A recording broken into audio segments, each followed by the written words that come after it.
enough to win the set right there. Been able to do it, but he thought that like the regular tether should have been enough, but it wasn't. It does happen. He's still got that loser's run that he can make right now. Get a really nice placement. This is already a good week, so. You still got all the footage. You still got all like.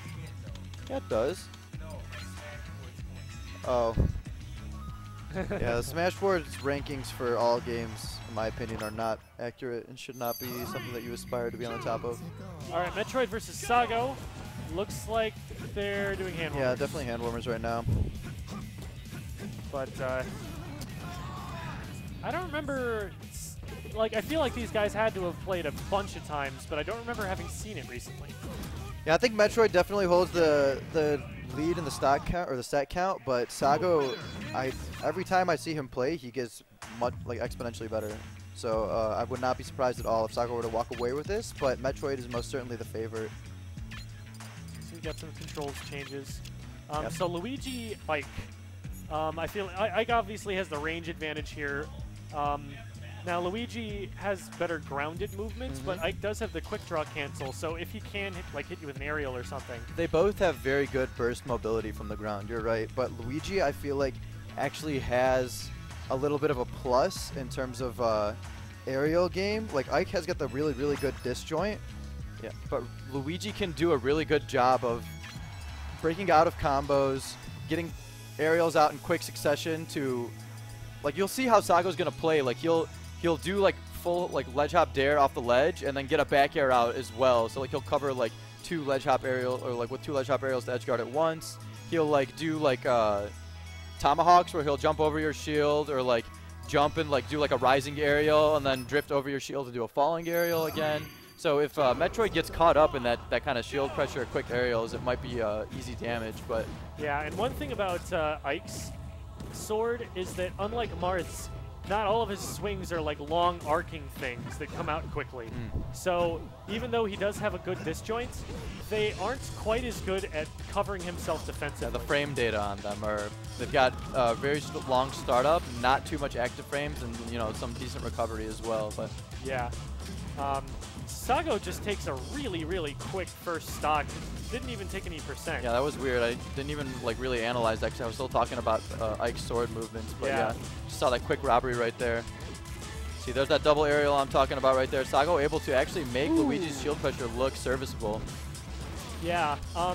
The thing about any character with a sword is that the sword swing is probably not going to be fast, at least not as fast as just a jab or something. So if a character can get on top of that character and just like apply a ton of pressure, like Sago is doing very well, they're gonna have a rough time bringing the sword around, bringing the sword to bear. If you're not able to get the looks where you can set up like your forward air, your neutral air, and stuff like that, you're not gonna be able to use them to bust out of combos like Luigi's got on all 4 of his aerial options pretty much. Yeah, it's that milkman Luigi, Mr. L. Sago's so good at sweet spotting, and we got a potential 4-stock versus one of the Illinois' best Metroid right here, Sago. I was hyping you up pre-game, but I wasn't expecting you to do that well. But yeah, I feel like Sago's always been a constant threat here in the Midwest. Everyone knows him. He's one of our more well-known national league players, even though he doesn't travel far away from the Midwest very often. He does go to tournaments around us, but oh no, yep, that's game. I was really liking what Metroid was doing at the end there, spacing nairs. Those were really covering all of Luigi's options once he got a hit. Yeah. So if he can keep that kind of thing up and not recover poorly like he did a couple of times in that game, this could be a lot closer. Yep. And Metroid definitely one to adapt, definitely one to keep playing his playstyle and not really like bend to the whim of like his opponent, where like he just realizes it's like this and this strategy that they were using on me to like mess me up, and if I just like make this adjustment, then I can open up my entire game back up again. But Sago continuing to apply that pressure. Yeah. Metroid did get a hit, and that kind of broke it up a little bit. So let's see if he can get things back to neutral and get his own game started. He's trying to get those nairs set up. Really poor forward tilt, didn't cover anything. Luigi's above him.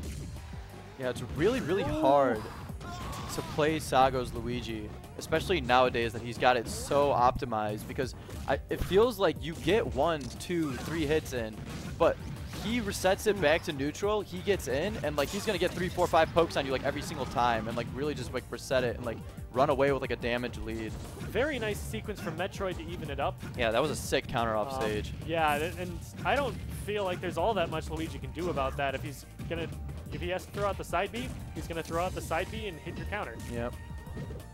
And I imagine Ike's counter is considerably stronger than Marth's. It's a little bit stronger, yeah. Roy still has the best one, though. I think Ike's startup is maybe a little bit more than Marth's, but I don't know. All the properties on all the counters are something that I don't really know well off the top of my head. Besides, Melee, it goes Roy, Mike, Art. In Melee, it was Marth does 1.1% damage. Yeah, but no scaling knockback. And Roy's scales knockback. 1.3. Yeah.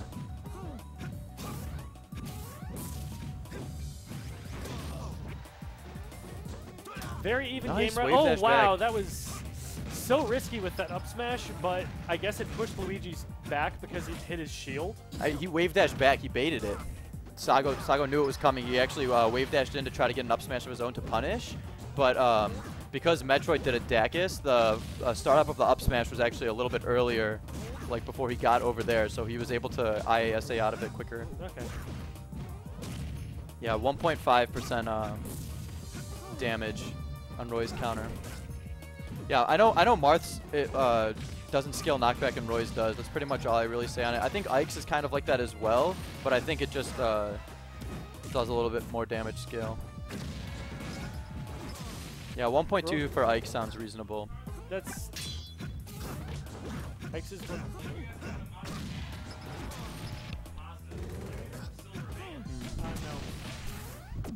Do you not own a Mazda van, or really? Oh, I was talking about in Melee, not in PM. Yeah, I think in PM they might be similar. I don't know, if not the same, but yeah. I'm pretty confident that in Melee, Martha's 1.1 and Roy was 1.2. We need what's that app called? Like that Smash Smash Lounge? I forget what it's called, but it's got like all the streams. It's got like hitbox information for every character. Sago's got a good string going. Wow, really that's nice game, use set, of that match. dash attack. That's game. Shoot. Sago walking away with a solid 2-0 on one of Illinois' best, Metroid. Always a tournament threat to go in and take grand finals, but Sago mixing it up today. We actually